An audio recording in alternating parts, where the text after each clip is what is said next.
Welcome along to our latest stream. Rob and Jeff here to pick through an emphatic Seahawks win against the Atlanta Falcons, what it means for the Seahawks, what it is going to mean for the team moving forward as well. But I think before we talk about anything, Jeff, to do with the game specifically yesterday, I just wanted to really start by talking about DK Metcalf news, which has just sort of emerged in the last 15 minutes or so from Adam Schefter, that he has an MCL, I think it's a grade 1 tear or something.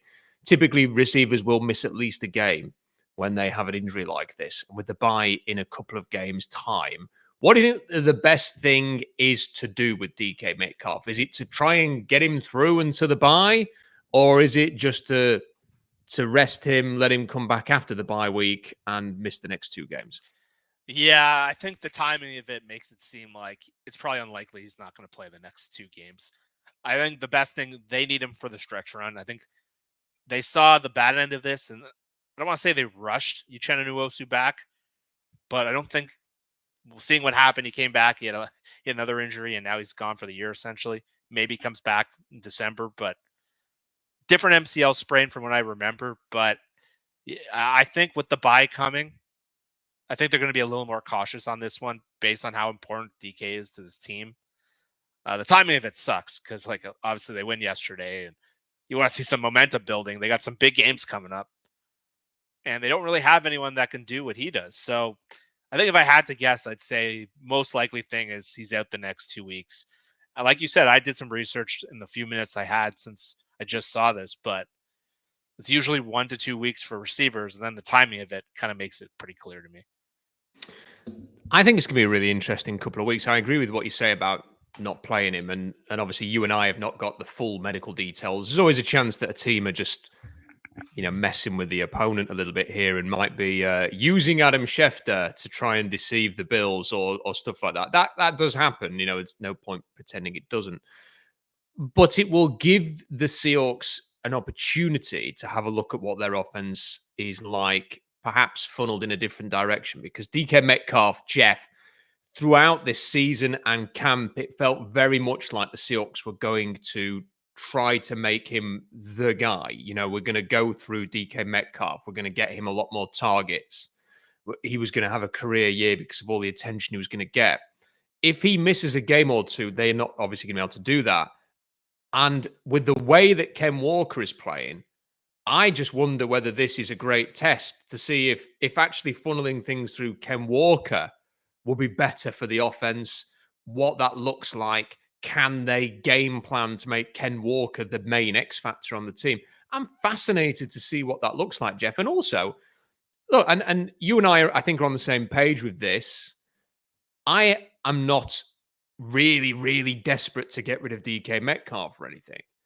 But there has to be a conversation about what is the best use of your resources. Is a $30 million contract a year for a receiver what this team needs right now, and what will need to be paid in the offseason, because DK Metcalf's cap hit is enormous next year. It's over $30 million. So they have to, one way or another, make a call on what they're going to do with him. They either need to pay him or they need to trade him.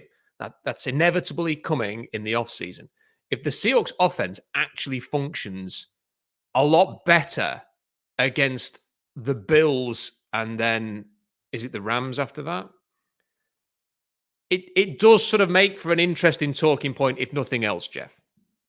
Yeah, you're going to get a glimpse of what it looks like without a guy like this. And yeah, I think if you're objectively watching this team, I think Walker is the best player on the Seahawks right now. And I think running the offense through him, and I don't know how sick he was yesterday or what, that injury report never was really answered. But I think ideally you'd have a better offensive line, a running back, and then you can kind of get by with kind of what the Packers are doing at receiver. And it's a pretty good operation right there. Unfortunately, the advantage of trading DK is you get the resources back to either invest in the offensive line or draft the younger receiver. Unfortunately, you now pull it out and you don't have any of that. So the problem the Seahawks are going to run into, I think, in the next few weeks, luckily, on one hand, these aren't exactly world beaters on defense. The Rams have one of the worst defenses in the NFL, and the Bills are pretty average in most categories. They don't have a lot of game breakers right now, and they went through like a transition. Their strengths are all on offense. So, yeah, potentially your offense might be a little more sustainable in terms of like the one thing like the Packers have seen a lot of success with is they don't have like a go-to guy every week. It switches and they kind of throw to who's open and they scheme some things and a lot of their offense will just go. And the Seahawks could run an offense like that. The thing the Seahawks right now are going to run into, I think, though, is they don't have a lot of deep speed when you take DK out of the net. Lockett used to have that. He just really isn't that kind of player anymore. He's near the end of his career.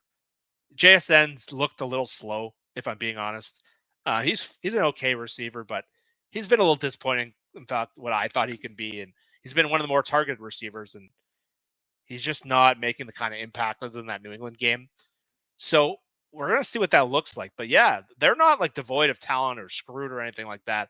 I think if you look around the NFL, like there's a pretty good case. You don't need one of these like high-end receivers, but crazy enough, it feels like they missed on that 60-yard touchdown last week that Walker screwed up. They missed on another one. He's dropped a couple balls and he's second in the league in receiving. So it feels like they've missed like a ton of opportunities still. So he'd probably be number one by a pretty significant margin if some of these hit. But yeah, it gives you a look. And like, if you're John Schneider, you're never hoping for this, but it does give you a look at what things will look like. Can you do what Green Bay does? That's a really good offense right now. Like you do what Houston did. They bring in all these receivers. And it's the thing I always say, you don't want to be a team built on wide receivers because they've kind of lost themselves. And that's always been my takeaway with this group is you'd rather have the team that's dominant on the line and has okay receivers than the alternative. And that's Cincinnati, that's Green Bay, and those teams are up and down. So it's going to be really interesting these next 2 weeks, what it looks like. If it gets really bad, that's only going to help DK's agent right there. So absolutely. And I'm just, you know what, while you were just speaking at the end there, Jeff, I was quickly trying to get up the cap hits for the Kansas City Chiefs. Because obviously the Chiefs are a bit of an extreme case, but then again, having sat through and broadcast the whole game yesterday against the Niners, over here, Mahomes is not playing very well. So as much as you can say, well, it's Patrick Mahomes, well, it isn't actually at the minute. But I actually had a look now. I've got it up, and their main cap hits are obviously Mahomes, 37 million cap hit this year. You've got Joe Tooney, who's the guard next, then Jawan Taylor, then Travis Kelce. You've got Justin Reed ahead of Chris Jones, but Chris Jones's contract extension means that he has a low cap number this year of just 7 million. And then, but you've paid Chris Jones, I think they've paid Creed Humphrey now, haven't they? So, of the 1, 2, 3, 4, 5, 6 top 7 salaries on their roster, 1, 2, 3 of them are offensive linemen, and one's your star defensive lineman, and there's no receiver there. Like there's no receiver that they are paying. Again, I get it, Mahomes.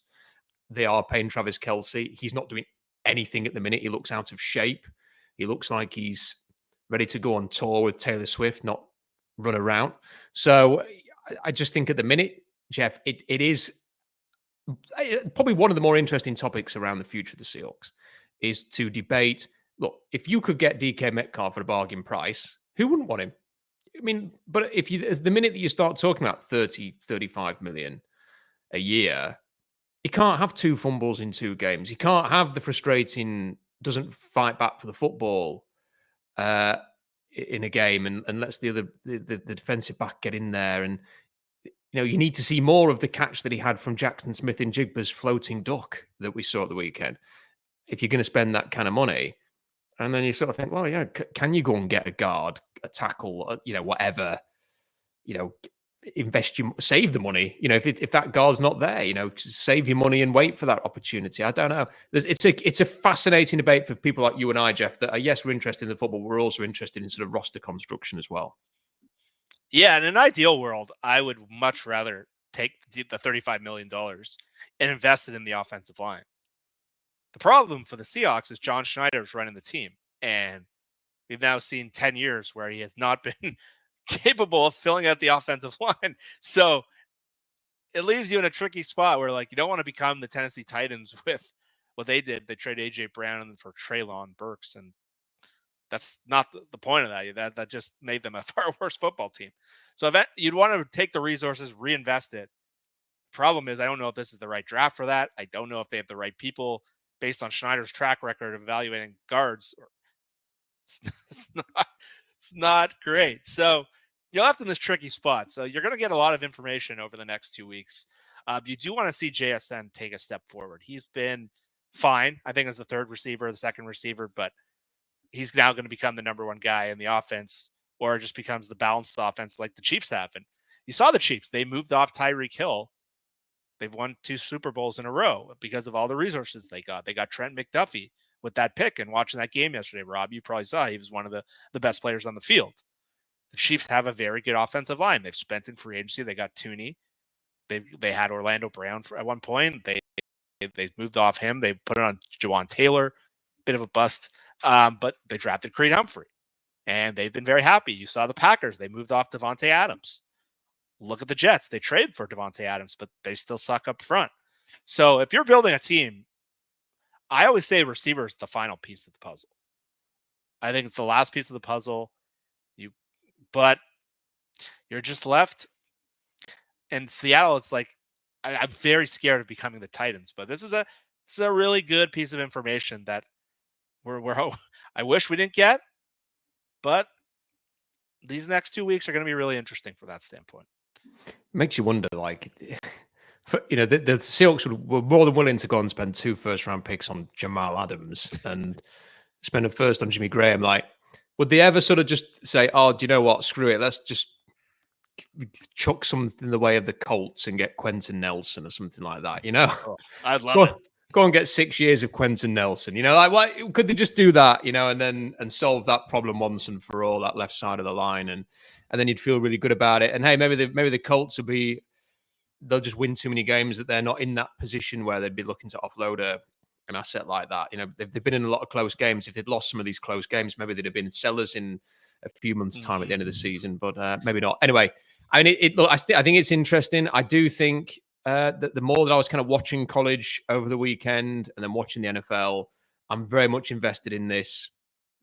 You know, there are tackles in college now projecting inside to guard at the next level that I like the look of. And that is what the Washington offensive line had, tackles moving into guard. So if it is somebody like a Josh Conley at Oregon, who I think has had a fantastic season at left tackle, but he's about 6'2", Jeff. Like, can you kick him inside to left guard? You know, Jack Nelson at Wisconsin, I've been very high on as potential convert to left guard. You know, players like that, can they make that adjustment to sort of provide a solution in the draft in the pure guards that Seattle have had? Bradford, Haynes, Lewis, it hasn't worked out. And maybe sort of going with that approach and taking on the Washington approach would be best. Right, let's talk a bit about the game specifically yesterday. I mean, you've mentioned Ken Walker. He was a massive positive, but there was all sorts of positives, Jeff, weren't there? I mean, that was a much better performance. And for me, it was an unexpected performance, because when you see the Falcons winning 3 in a row and the last defeat was a tight loss to the Falcons, who were the only unbeaten team in the NFL, I was half expecting this could be a difficult one. This could be it's an early game. If they lose badly, what are we going to be talking about? What are the fans going to be talking about? I had a fan calling me out on the YouTube comments last week, Jeff, saying, you called for this. You called for Carroll to go. You have to accept that you're to blame. And that was already starting, Jeff. And like, as if the Seahawks were sat there going, what does Rob Staton and Jeff Simmons think about this? We have to act. Where Carroll must go. I watched a YouTube video yesterday that we must make a change. So that was all building, and it would have spiraled even more if they'd lost 4 in a row. It was so important to get a win, but not just a win, Jeff. I mean, it was a saunter. It was a stroll in the park for them. They absolutely destroyed the Falcons. Yeah, I did not see that coming. When I saw that Mike Jarrell and Josh Joby and Nehemiah Pritchett were going to start with some of the Seahawks issues already, I was like, I saw that the Falcons were a good matchup for our offense, but I thought defensively we wouldn't be able to hold up. And I was shocked that not only did Jarrell and the cornerbacks look competent, but they weren't a problem. And it's a big turnaround for Mike McDonald, who for that 10-day period looked like it made a difference. They looked rested. They looked fresher.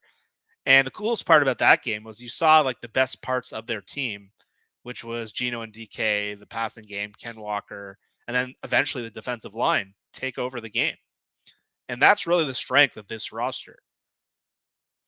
Again, you saw some holes in the game that I think the game script got away, that the run defense didn't kill them as much as it could have if the game was closer, but they created turnovers.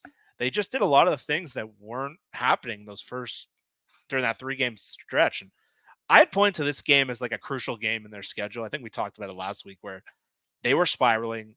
They played the 3 games in 11 days, and I know the Saints did as well. And if you saw the Saints, they've completely spiraled since their 2-0 start, and they looked completely awful. They gave up 50 points to Tampa, and then they got crushed by Denver. It was a very similar script. So to have that 10-day period, I'm like, all right, this is a rookie head coach. We talked about some of the issues on his coaching staff last week.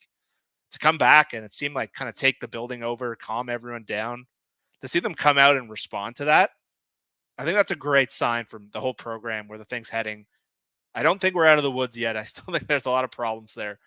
But I think that was a great sign just to see the best parts of the team take over, to see a lot of their young players have such an impact in the game, and to see some of those depth players not been able to focus. Like Jarrell was an upgrade on Stone Forsythe. I don't know if they like solved the right tackle thing, but the run that Walker runs for the touchdown, like Haynes and Jarrell completely opened that hole up. I think that's a really encouraging sign. Obviously, Mafe and Hall take over the game with that. They just look better than the Falcons, and I did not see it coming. I picked them to lose by 10 points.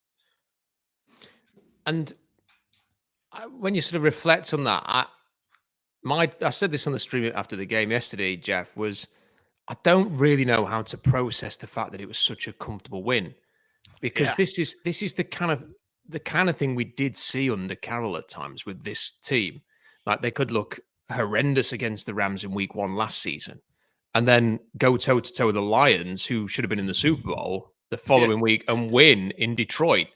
And there were a few games like that where they played very, very well unexpectedly, maybe, or against playoff opponents, and then would look awful the following week. And is this, is it a symptom of a young staff that are finding the way into their new positions? Is it a symptom of perhaps this roster is?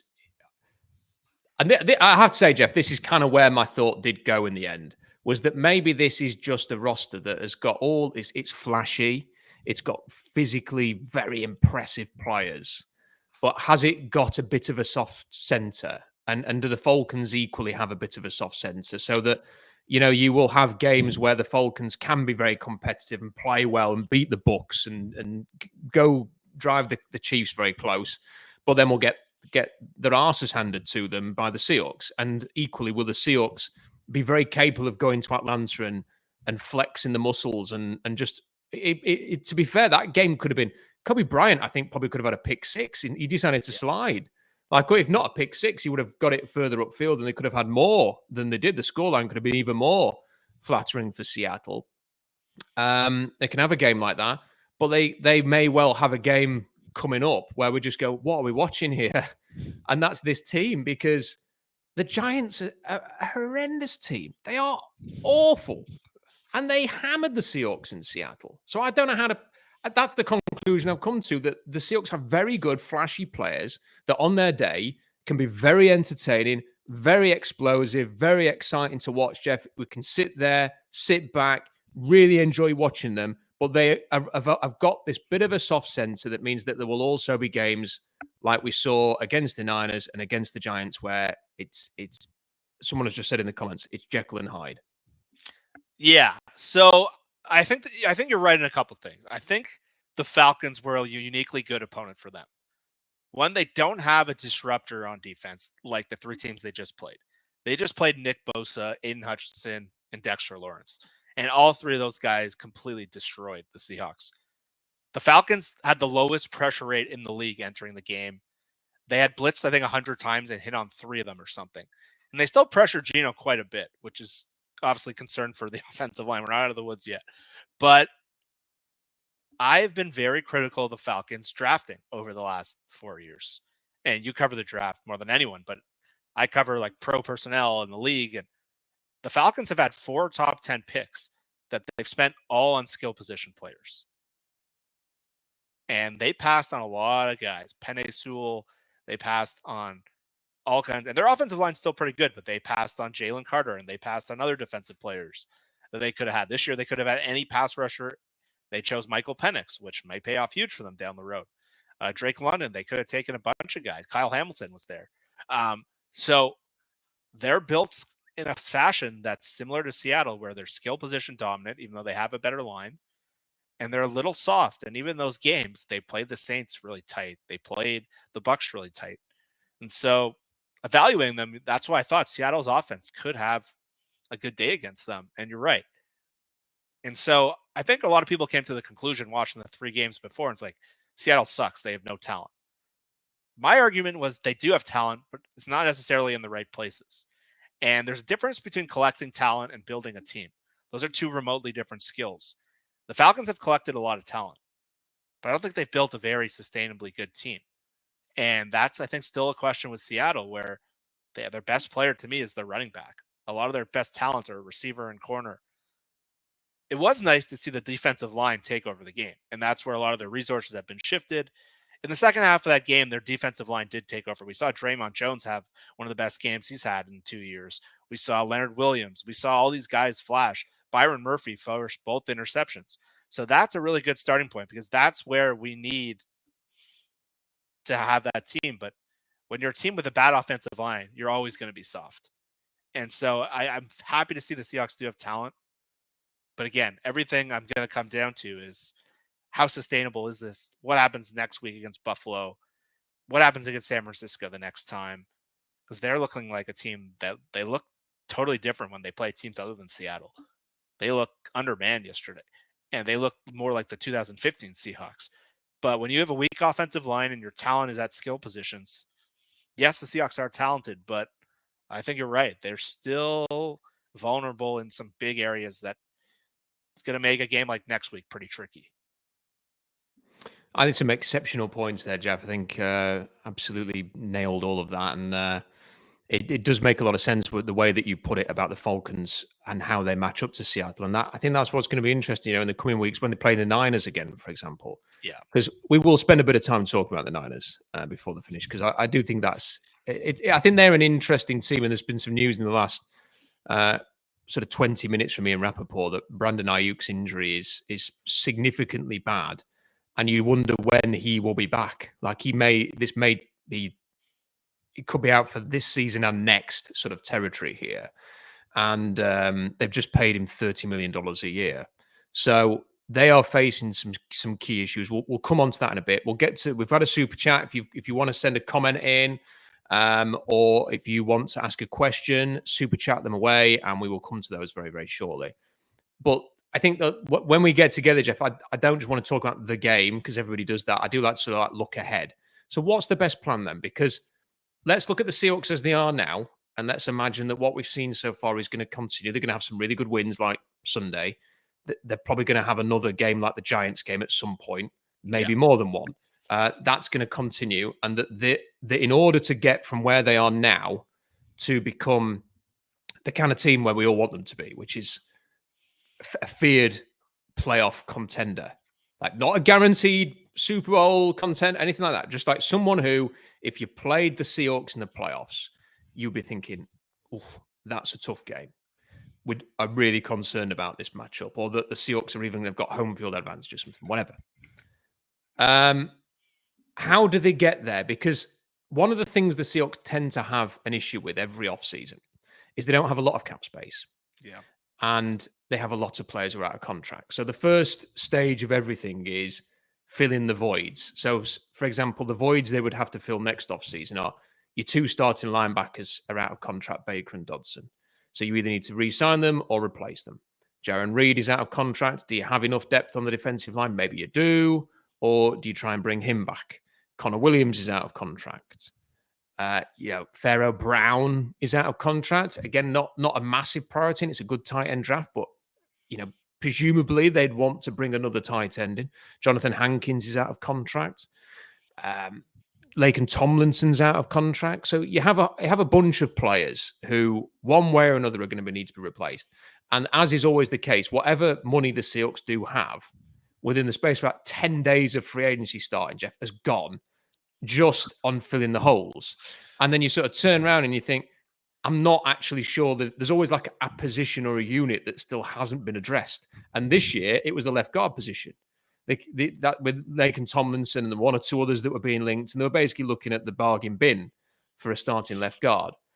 If the Seahawks are going to take a step forward, and if we want to sort of see them right, is there a cut on the offensive line? A team's rebuilding. They don't want to pay somebody a massive contract. They've moved on. They can make a cap saving. That guard suddenly becomes available.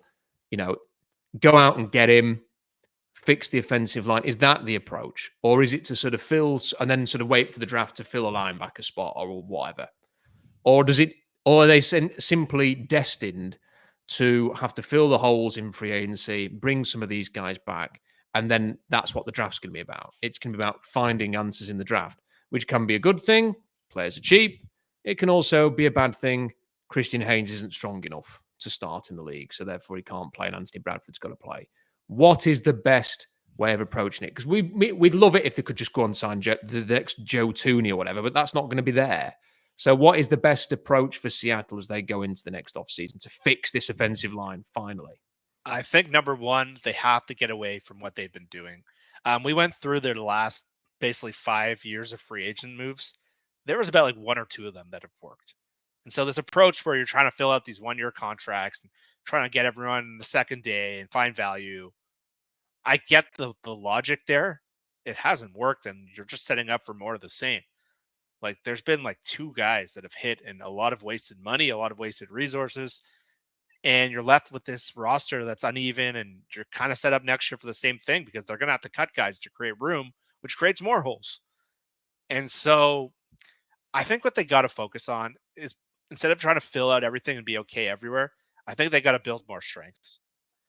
And so like what the Chiefs did after they lost that Super Bowl was they went in and really hyper-focused on fixing the offensive line. They bought Joe Tooney in free agency. I think they luckily got Creed Humphrey in the draft, and they traded for Orlando Brown. And then since then, they've been an offensive line heavy offense, and it's changed the makeup of their team. I think rather than filling out, okay, little this, I would make offensive line a priority. The second priority needs to be linebacker. I don't know where that comes in the draft or whether that comes in free agency, but we've seen McDonald's defense when he got better linebackers in Baltimore, what the split stats were. But if I was handling it, I'd say, okay, we need to stop trying to be a little of this, a little of that. It's okay if we have some weaknesses somewhere. But in free agency, what I want to do is I want to go into the draft pretty comfortable on the offensive line and then let the rest of the draft come to you. If you can get better, then get better. Like the Chiefs didn't go in thinking like, okay, we're going to draft Creed Humphrey. They went out, they got Tooney, and then Creed Humphrey fell to them, and that was just the piece that like completed the whole thing. That's what I would do. I don't think trying to do a little bit of everything, like even if you go in a little weaker at receiver, I think I'm fine with that. If you go in a little weaker at safety, like I'm fine with that. But I think they got to go in. They got to change their approach. I'm hoping McDonald kind of comes in. It's like, we can't play like this again. We can't be soft up front. We need to get bigger. We need to get stronger. That's how I would do it. I think there's too many holes to kind of do this thing where you're okay everywhere, but that just means you have no strength.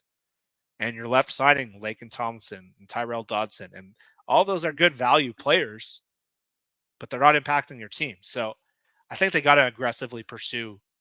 I think what teams do is try to fill holes and try instead of building strengths.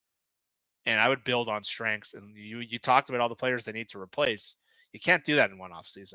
So that's what I would do. I would use the draft to try to fill out as much as you can on the depth side. They need difference makers, but I really hope they just change their approach of the offensive line. I just had a quick look at free agents, and I know it's very early. They've played 7 games, but I do think it's an interesting conversation. If they decided, okay, linebackers are a more important position than perhaps we anticipated going into the season, that McDonald is going to need some proper linebackers, and that Dodson and Baker are not the answer, and they want to do something else. I've studied the linebackers. It's not a position I enjoy scouting that much, Jeff, because I think it's probably the hardest.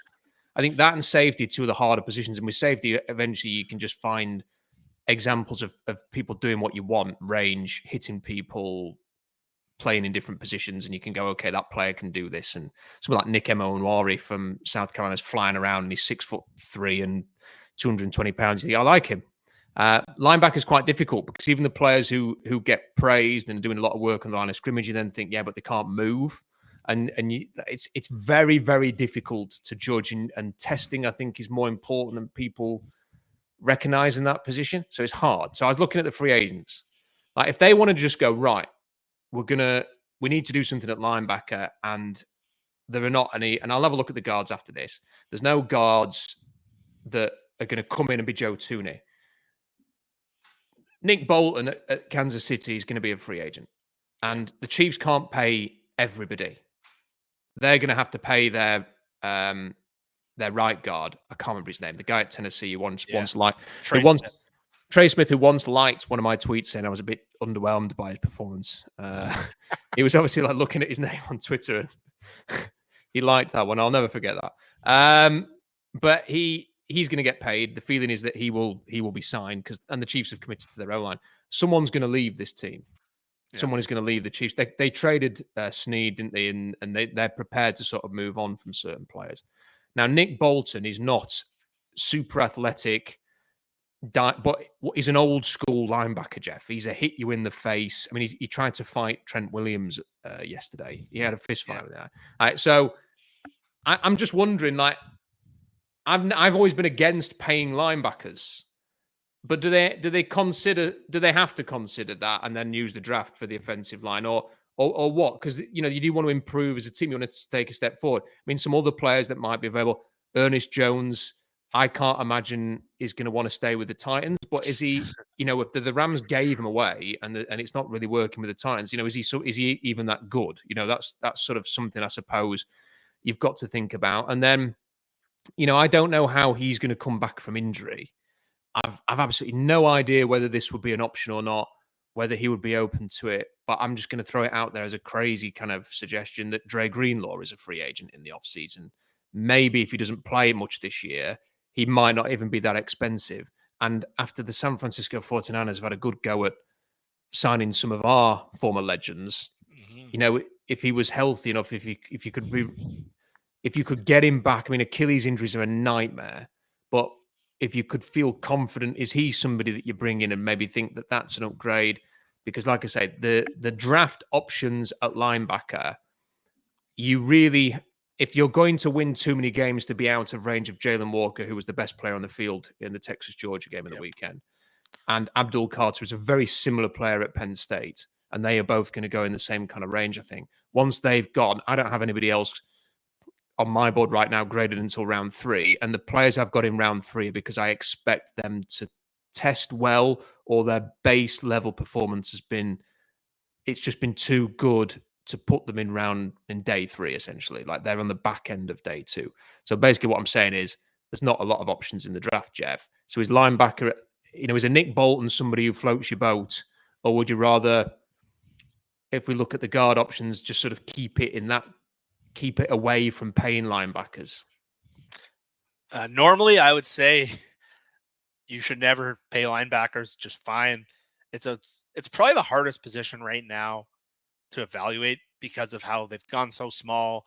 The way the game's kind of gone with like the middle of the field offenses, linebackers and like the Shanahans and McVays, they've just been like picking on linebackers for years now, which has made like there's so few good ones. And especially in the draft, like remember last draft, like we're looking at Junior Colson, like he's like dream draft guy. And he's like, I think a normal, like if you rank them amongst the NFL linebackers, he's been pretty meh. Edge Cooper's been pretty good though in Green Bay. But I think it's a position you kind of have to change your thinking. And I think a veteran at that spot is actually pretty valuable. And actually, I think there's a pretty good case where you don't want to spend on like a linebacker that's not affecting the game. But you're seeing in Seattle, when you're small and you're weak at like fitting gaps in linebacker, it can just blow up your entire run defense. And the Chiefs, for example, have done an amazing job finding like value there. Like they got Nick Bolton in the 2nd round. They got Drew Tranquil as like a cheap free agent. He was a guy I really liked as a free agent last year. And they've had guys who just know how to play. Willie Gay was really good for them. He's in New Orleans now.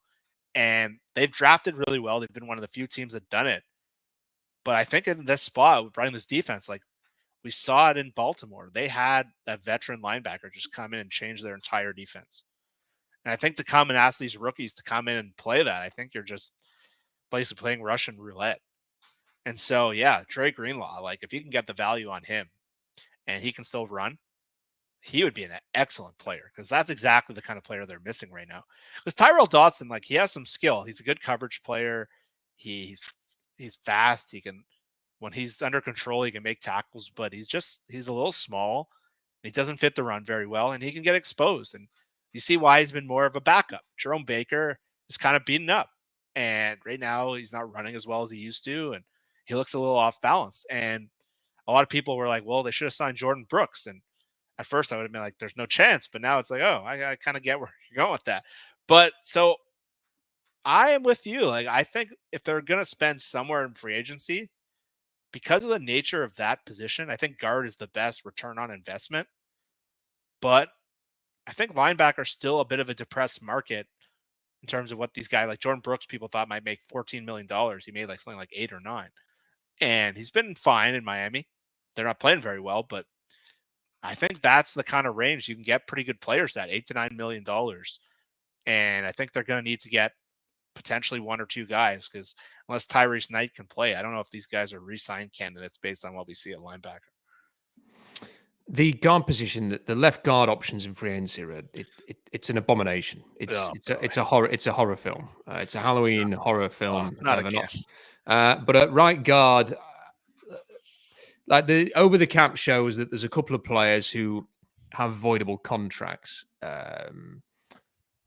Zach Martin, I think, will retire when the Cowboys part ways. Probably. I don't. I mean, he's 35. He's probably going to be moved on because his performances have really fallen off this year. Brandon Scherf, again, maybe have avoided contract. He's the kind of player that when he was a free agent, Jeff, I'd have been really stoked if they'd have gone and signed him. But he went to Jacksonville and he may well be available, but he's 34 as well. James Daniels is PFF's top graded interior lineman. I think he's injured at the minute, though. So that might be changing very soon as other players play more games, but he is somebody potentially who could be available. Austin Corbett, I've always thought would fit this scheme very, very well, but he's another void player, not a pure unrestricted free agent. So the Panthers, who seem to have invested a lot in their offensive line, might find a way to keep him. And then, as you go down, there are other players who have been sort of young. Like I always like Ben Cleveland, who ended up in Baltimore, but it just hasn't really worked for him in Baltimore. I mean, would I be totally opposed to him coming in and having another shot at this in Seattle? Yes, but I'm kind of hoping for a more sure thing than that. I want somebody who's going to come in and you think, right, that's that position sorted. Right, what's next? Not, hey, let's take another chance on this guy who's not really worked out at Baltimore. No, and that's why last offseason was a little tricky because it was set up where there are a lot of the key players from Baltimore were in free agency. And I thought it was a little odd that they didn't bring in anyone who had experience with McDonald's defense. Or the guy I really wanted was John Simpson with the Ravens. He's now playing on that 2-5 Jets team. And he would be looking nice at left guard right now. But yeah, you don't want to just reach the worst thing you can do is be like, okay, this guy's played with this coach before. Let's overpay him because he knows the system. Too many teams do that. They end up wasting their money. And that's the danger of free agency. If you want to talk about free agency stories, the Seahawks really wanted Zach Allen a few years ago, who's now become the best player on Denver's front. He would be fantastic on this defense. What happens is you lose a free agent battle, and apparently they offered more money, but he wanted to go to Denver because of Vance Joseph. Vance Joseph coached him in Arizona. And so Seattle lost that. If you've ever been an auction fantasy draft before, when you lose a bid, you tend to respond by making a stupid bid. And what the Seahawks did, they were keeping tabs on Draymond Jones, and they had to beat Cleveland to win that bid, and they outbid them. They won the free agent. I remember at the time, Jones was like, I didn't even think Seattle was even in the thing. And Jones did play very well yesterday, but I think overall, he'd clear that was not a good use of money. And so that's the danger what happens in free agency. You get too attached to doing one thing or player for one team, and you can make a really bad financial decision that's going to cost what, 14 million in dead money to get out of next year. And so you got to be smart, you got to be calculated, and you can't just be like, okay, we're going to get this guy because McDonald knows him and pass on someone else.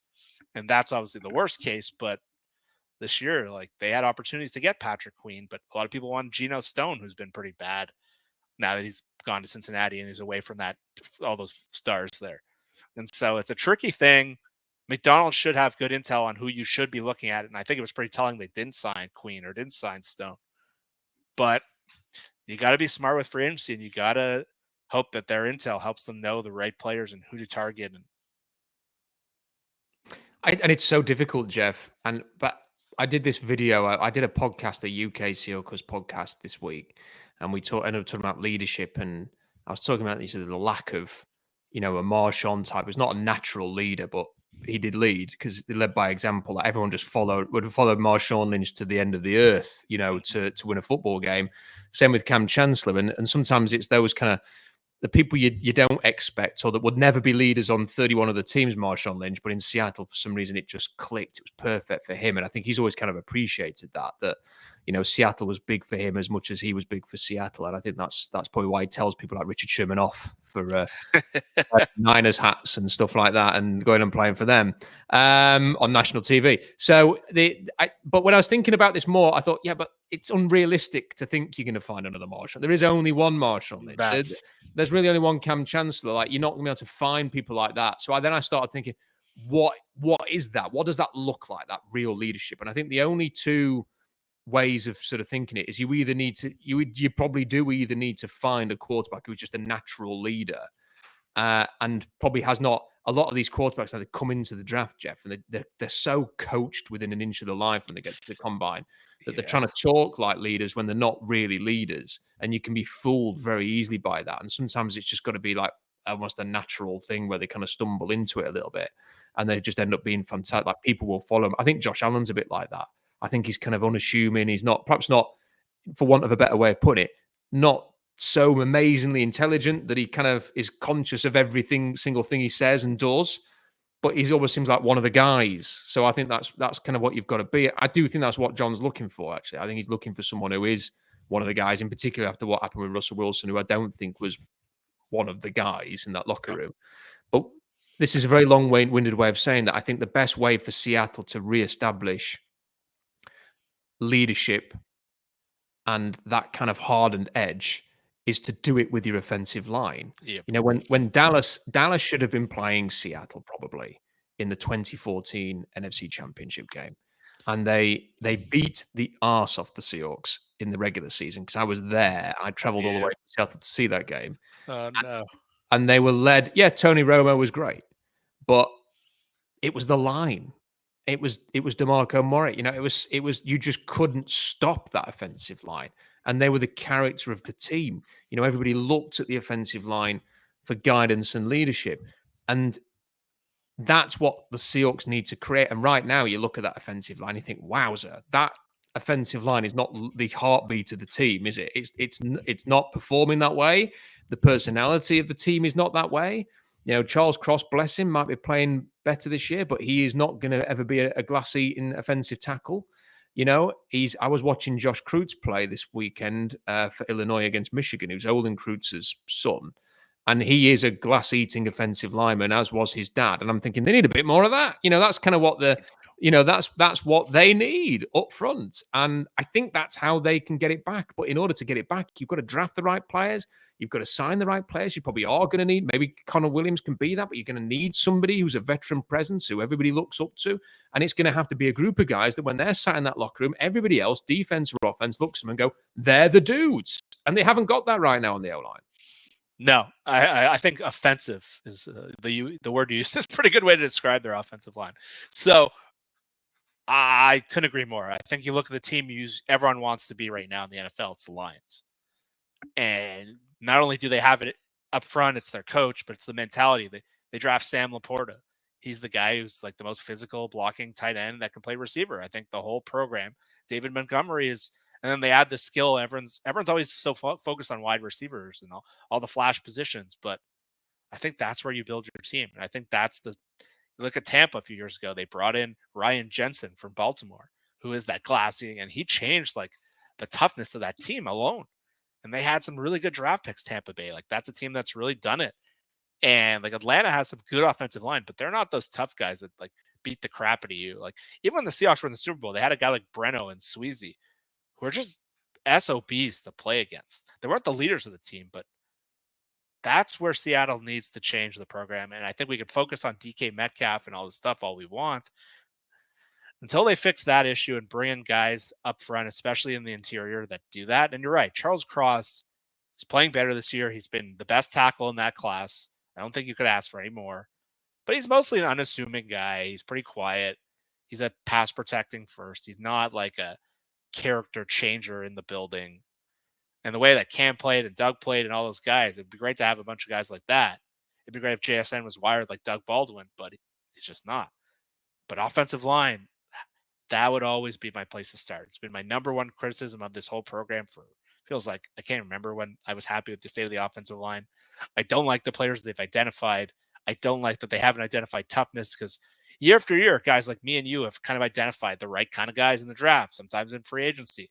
And they go out. I like John Simpson because he was super physical.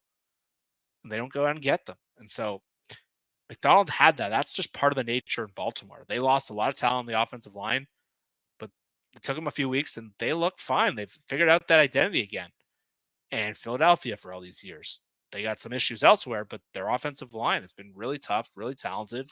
We've seen other teams do this. And Christian Haynes, again, he seems like a fine prospect, but he's not the kind of guy. He seems pretty quiet. He seems relatively passive, and he's just not that guy. And I think they need, you figure Schneider is like, he seems like a guy's guy. He seems like a guy who would love Iowa offensive linemen, but then they pay $10 million for Noah Fant, and it's just like, I don't understand. It's so obvious what they want to be. And I know it's hard to do. You don't want to pay Damian Lewis $14 million, but come on, guys, build the toughness. And that's it. And I don't want to throw a blanket over SEC linemen from LSU and Alabama and stuff like that. But I do get the sense that because they're all 5-star guys, Jeff, that they kind of have that 5-star mentality. And that when you do listen to the Wisconsin and the Iowa linemen, I think we spoke about this last week, is that you listen to them speak and they grow up idolizing like former Iowa and Wisconsin offensive linemen. Their whole life has been about being the next one. And that's the kind of person that I think they need to maybe turn their attentions towards now. And when, like with Christian Haynes, who I really liked the nature in which he played and the attitude he had, but and his athletic testing was better than expected. But one of the things with him was that he didn't look like an NFL offensive lineman. Yeah. Like he was an odd shape, and people kind of mentioned that. He's like very thin in the legs, and then he's got a very round sort of frame, and he's not long, and it just doesn't look like an offensive lineman for the NFL. And I'm afraid at times he's played a bit like that.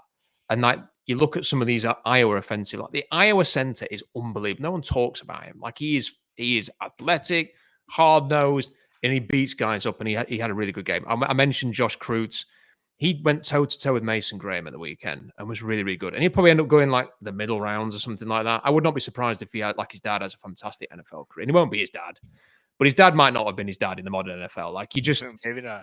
They're the kind of guys you just know that they're going to turn up every day and they're going to want to knock someone's block off. And that's kind of what it's the attitude that you need with some of these guys.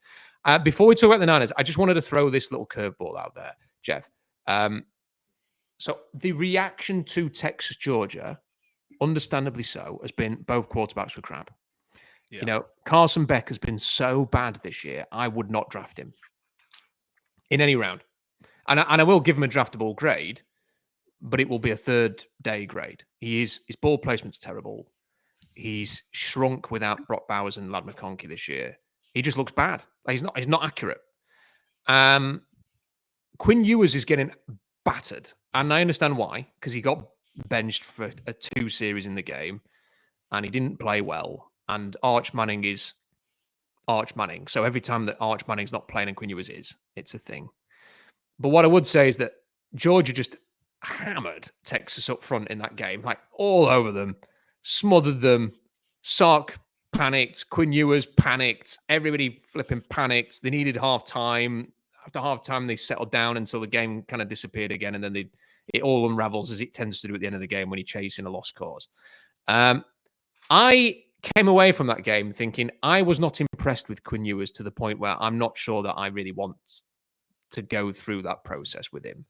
But I also came away from it thinking, if he plays really well in that game, everyone's talking about him as a top 10 pick again this week. And John Schneider was at that game. And I think one of the reasons John Schneider was at that game was to watch Quinn Ewers. And part of me wonders, Jeff, whether Quinn Ewers not going as high as people were saying a few weeks ago when he was playing very, very well, whether John Schneider thinks that's the naturally talented player that I've been waiting for. This is the reason why I've been waiting. And now he might be in a range, whether that's late first, second round, third round, wherever he goes in the draft, that John might think that's someone that I will invest in.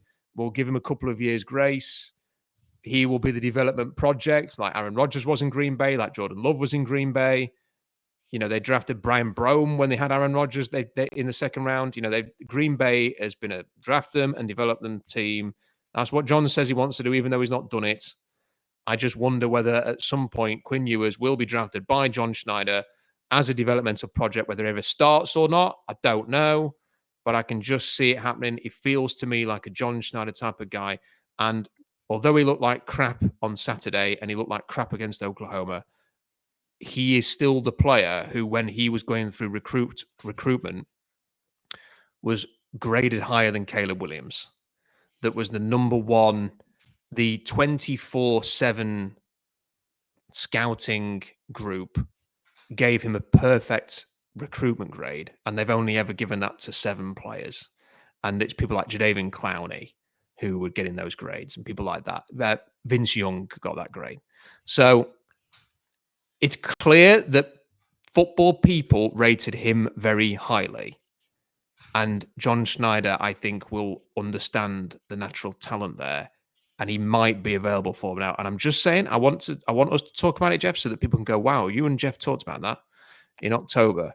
I just wonder whether, as much as we all want him to go O-line and do all this, I still think John is itching to invest in a quarterback at some point. Doesn't mean it's to immediately start or replace Geno straight away. It could be within a look to head to sort of 2026, for example. Yeah, and if you look at like John's history of like how he's done a lot of player accumulation, and John seems to love like draft status and where people went in the draft. So I think like college, high school rankings and stars and things like that, I think that's something that's kind of in his wheelhouse. And so someone like Ewers, who was rated like that, I think that's something that would be a big part of his evaluation.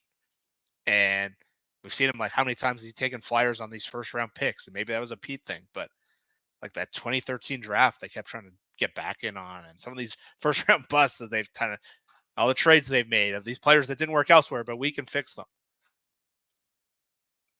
I think that's just part of how John is. I think John's ideal quarterback is Brett Favre. And so you look at Ewers, and I don't know if you see Brett Favre there. He can't, and you saw he doesn't have the arm. He doesn't have like that dude personality.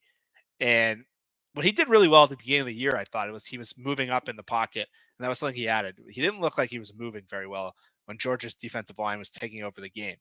And you go to the NFL where you might not have an ideal offensive line, and you want to see, can this guy create? Does he have the raw skills? And so I think you were left with a lot of questions. I don't think a lot of people would be super excited about drafting him, but I think you bring up an interesting point that it might put him to a level where he might be a value pick. And that's something maybe deep down, because if you remember when they did the Russell Wilson, they treated that like it was like a military operation. Like they treated him badly at the combine. And so that was really the one time John Schneider's kind of fallen in love. Like when they liked Mahomes, the whole world seemed to know that they liked Mahomes. And maybe that was a mistake. But yeah, I think it's going to be really interesting to see, because I think deep down Schneider does want to. Like, I'm bet he's sick of this question. We went over it a couple weeks ago. Like, they haven't really passed on a quarterback that's turned out. Like, why don't they draft this guy? There isn't really a case for that unless, like, we figured they should have traded up for Jordan Love. He went like a pick around them, but they still had Russ in his prime at the time, and he hadn't requested the trade yet. So that would have been pretty batshit. So I think it's something that he's going to be scouting. I think he was there very specifically. I think obviously you see a lot of Georgia. You see some. I think Jordan Reed put out a mock draft last week where they had the Texas right tackle going to Seattle, and certainly didn't look like a first round pick last week. I think you saw. You're like, that guy's not a first rounder. So I think Ewers was the main reason he was at that game. I think they wanted to see him against elite competition. He didn't. He came up short, but I don't know if that means that could work on either side. I think the thing he loved about Russ is he always played well at the against the biggest moments, but we'll see. It's something we're going to keep. I think Ewers is a guy who interests Schneider in a lot of ways, but watching him with durability issues and not moving that well, you're left with a lot of questions on that prospect. Well, I think you made some good points there, and I do completely agree with you that I think that they want a Brett Favre. Or John Schneider wants Brett Favre. He wants a dude. He wants a guy who gets in the huddle and everyone's like, this is the guy. And I think he wants someone who's not a shrinking violet. And sadly, when you watch that game on Saturday, you think Ewers did look a bit of a shrinking violet, like he shrunk when the pressure got on top of him, and then he composed himself again, but he didn't give off a dude vibe. And I think Schneider kind of wants that Brett Favre kind of mentality. And I think he's very happy to have someone who's willing, like Favre, who's willing to risk throwing a horrible interception to make an amazing play. Because I think that's what he loved about Russ. I think it's what he loved about Mahomes. And Josh that again, Allen. Yeah. And Josh Allen, that is not Quinn Ewers. I think he's very technically gifted in the pocket and has got amazing ability like Rodgers to sort of flick his wrist and get the ball downfield. But he is not that 6'4", 230, 40 pounds beast running around. What? No. Yes, he's thrown it for 60 yards. Like that's not Ewers. And for that reason, he might pass. But there isn't anybody like that in this draft. And there very rarely is anybody like that in this draft. And you kind of think, you can't just keep going on forever and ever and ever and ever and not doing something. So I think it's interesting. Very quickly on the Texas right tackle. If they draft him in the round one, Jeff, it'll be the same thing happening again. And people will like it because he's an offensive lineman. But he has started about 8 games in college. He looks the part. He ain't ready. He's not tough. His technique's all over the place. He needs more time in college. He needs to play more games. He is not ready for the NFL. And if they draft him, it will be another Jermaine Ifedi, players like that, who have got the tools, they haven't got the skill and the technique to play that position. So that was what I would say on that. Very quickly, because I know we've nearly done an hour. Super chats for Hawk fan Matt Mann says, are the first round expectations for JSN skewing people's perceptions of his production? Being only 22, I feel like his future is still bright. A quick thought on that, Jeff. I mean, I'm like you. I'm a little bit underwhelmed by JSN, given he's the 20th overall pick. I'm not sure they know how to use him. Like, he's not a deep threat. His agility was his main thing over the middle. He doesn't seem to be doing that, or at least not maxing that out as much. They went back to throwing it at the line of scrimmage to him again at the weekend, with screens and stuff. And then he does a trick play with a throw. And you're thinking, are they struggling really to know what to do with him? Yeah, he seems miscast still. But I will admit, I don't think it's his age. I think it's just kind of the eye test. You watch him, like, he doesn't look particularly quick or explosive or athletic. Like, he's a smooth receiver, but he's not separating as much as you'd probably hope for at this point. I've been like, they joke on my show that I'm like a fanboy of him, because when they took him, I thought he was a perfect complement to what they had. I thought they needed someone who just wanted the middle of the field, who was more quick than fast. Kind of like, I always thought the dream player for the Seahawks team to pair with like Lockett and Metcalf was like an Edelman. And his athletic testing was actually very similar to Julian Edelman. So I was hoping just to see a faster, and again, I'm not writing him out. I don't love him on the screen passes. I don't think that taps into his skill set. I think he's more of a middle of the field, win on quick routes, win against zone coverage, sit in zone. He's pretty good at that. But you watch Josh Downs and you watch Jaden Reed, who are kind of slot receivers in his draft class, go a round or two later, and you're like, was it the best value to spend the number 20 overall pick? Frankly, I still like JSN. I think he's a very valuable player, but I think it's wasted energy to be like, well, should they have spent a first-round pick on him? Because you look around that pick, it's like, well, if they had Zay Flowers, you think the Seahawks would really be better off that much right now? They'd be like 1% better. I don't think it solves any of the team's issues. Michael Mayer was a guy that a lot of us liked in that draft. He's a backup tight end. Jordan Addison's had a step back of the year. Really, Dalton Kincaid hasn't been very good. He was a guy that a lot of people liked. Nolan Smith, another guy, hasn't hit. Miles Murphy hasn't hit. So it's not like there was an obvious answer there that they passed on, unless you're like, they should have taken Brian Branch or Sam Laporta or guys who we all liked. And Derek Hall, all of a sudden, that pick looks a lot better. But I think it's a waste of energy to be like, is JSN a waste of a draft pick capital? I think it was pretty obvious that they were going to take a receiver there. And I think there's a case you'd rather have Zay Flowers, but I still like JSN, but I'm definitely a little discouraged when I've seen the last probably month. I thought week 2 and the Lions game, he really looked encouraging, but he's looked a little slow to me in the last few games, and that's a little scary. Hopefully, with DK out, maybe they can expand his role a bit. We can see that this weekend. Another one from Matt says, does the mere fact that Schneider hired McDonald indicate a willingness to adjust his team building philosophy to a focus on the trenches? I mean, what I would say to this is, I think it's a good question. When I spoke to somebody who knows Ron Wolf very well, when McDonald was, just before McDonald was hired, he said that really sort of Ron Wolf's, he didn't have a philosophy on who you hire. You go through the process. And then funnily enough, exactly how John Schneider played it out sounded like it's exactly how Ron Wolf would play out a process. And Wolf hired defensive and offensive coaches. And Ron Wolf's philosophy was always trenches, trenches, trenches, lineman. And, you know, I'm not sure that McDonald indicates anything either way in that regard, other than he's sort of done what his mentor would have done. I think now we just need to see it. You know, we need to see a true commitment. And if John was here now on this stream, I'm sure he would say, I am committed to it. It's just not worked out, and I've not done this, or we've made the mistake here, but it happens. And stuff like that. Sorry, John. Yeah. But you've got to do it now. Like, if you're going to be this kind of a team, you've got to do it. Matt, really appreciate the super chat. Big support of the channel. Really appreciate that. And Alex has chucked one in as well for $4.99 as well. Really appreciate all of those. Jeff, if I could borrow you for just 2 more minutes to where are the Niners at? So I mentioned like Ayuk's injured now. They're losing weapons. Jennings might come back this week, but they're trying to fast track him back. Ricky Pearsall's only just come back from being shot. I mean, like, how he's going to be able to sort of settle down. Christian McCaffrey's not back yet. Deebo Samuel was ill and taking oxygen on the sideline after about 5 minutes of the game yesterday. Brock Purdy had a horrible game and threw 3 interceptions. What irritates me is they looked so bad yesterday. They cocked up the Rams game. They lost to the Arizona Cardinals and cocked that up as well.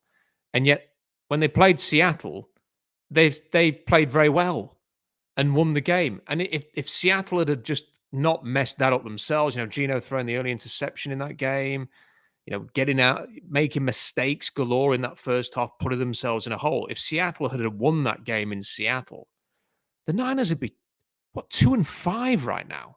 And you'd have a 3-game lead over them. I mean, that's crazy to think. And yet it's frustrating and great that they're where they are, Jeff, because for Seattle to be the one team that couldn't just even scrape a win against them it irritates me. So I've made a comparison. I don't know if you've caught this the whole year. And each week it seems to come to light more. I've compared the 49ers this year, and I've been saying this since August. Remind me a ton of the 2015 Seahawks. And I don't know how well you remember that year like I do, but the 2015 Seahawks, if you looked at them on paper, it still looked like pretty much the same team. They actually had a very good draft in 2015. They got Frank Clark, Lockett. It was one of the years they actually hit. The Niners this year, they got Dominic Pooney, Mustafa, some good players, Renardo Green. But what happened from 2013, 14 to 2015 is they had a really ugly holdout that kind of screwed up the beginning of the year. Cam Chancellor, Brandon Ayuk. They still had all the familiar names on paper. The LOB was still there. Russell Wilson, Brock Purdy, young quarterback. The team shifting towards a powerful, tough team to a quarterback-driven team. I think you're seeing the same thing. And the team just felt always a bit off. Like, they had some losses. If you remember Seattle in that year, they lost to Cincinnati early in the year, where they were up like 24-10, and Later in the year, Carolina came in and they had a huge fourth quarter comeback. Greg Olsen scored. Those losses very reminiscent of how the Rams and Cardinals beat the Niners. And I look today, both teams were 3-4 after 7 games. And this is comparison is freaky. It's like, again, on pay, and by the end of the year, Seattle they made the playoffs, but they were never quite the same. They got pushed around in that Carolina playoff game. They went out, and then it kind of fizzled. They got old and a little different. They lost the Super Bowl the year before. People started wanting money. There was a lot of similar things, and it kind of feels like the Niners are there. And on paper, if you remember, the Seahawks got super hot at the end of the year. Thomas Rawls emerged. Russell and Doug Baldwin emerged. They still won like 7 of 8 games. They beat the crap out of Arizona. I see the Niners like that. They still have Bosa. They still have Warner. They still have these receivers. The Seahawks didn't have an injury that year like Brandon Ayuk did, but I see them as that exact same team. Like they still have the talent. They're still capable of beating anyone. But something is a little off about them. They're not.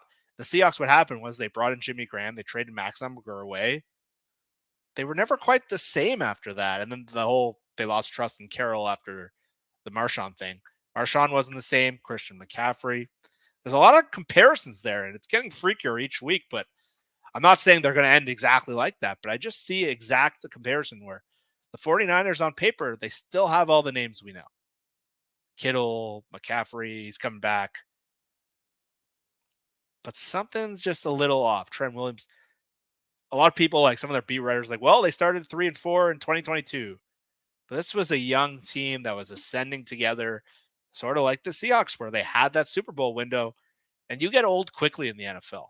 And before this year, they haven't drafted particularly well. And the thing flips quick, and I see a lot of similarities between those teams where, again, that Seahawks team, everyone was scared to play them in the playoffs in 2015. No one wanted to play them. But they got punched in the mouth in that playoff game, and they had some losses that were just uncharacteristic. I don't know, man. I see it as almost identical. I think it's a fantastic point. I think that's I thought of it specifically to 2015, and when you lay it out like that, it's scary. That Panthers example, the Bengals example, wow, it's uncanny. So brilliantly put, Jeff, and a great way to finish it. I just love the Seahawks to win the NFC West this year. Oh my God, it would be incredible. Can we just beat the Niners for one game? Like, just go and beat them in Santa Clara, like everybody else does. That could change the whole program. Yeah, it could. They need that kind of a win, don't they? If they just lose twice, even if they beat the Cardinals twice, if they lose twice to the Niners, it will taint a little bit whatever else happens. Like you get a win against the Niners and you win the NFC West. It feels like okay. But if they have to go and do it, and if they just go and lose to the Niners in a few weeks, it won't. It just still feel like that's missing. That's missing. That next season, you'll be going into that thinking they need to do that unless they play them in the playoffs. Jeff, always appreciate your time. Always learn something, and massively appreciate all of your takes on the Seahawks. Make sure you subscribe to the channel so you don't miss any streams like this or post game streams or any videos that we put out. Always appreciate your super chats and all the super likes that you send and all the patrons that have. Really appreciate all of that. SeahawksDraftBlog.com for more analysis. I spent most of today writing up a big, lengthy scouting report on Texas, Georgia, with some other thoughts from week 8 of the college football season. I think that's going to be on the blog tomorrow. So keep an eye out for that. I've got an idea for another draft article that I'm going to do later this week as well. So SeahawksDraftBlog.com for all of that analysis. We'll be back after the Bills game with our analysis on that as well immediately after the game. So join us for that. Until then, enjoy the rest of your week and bye for now.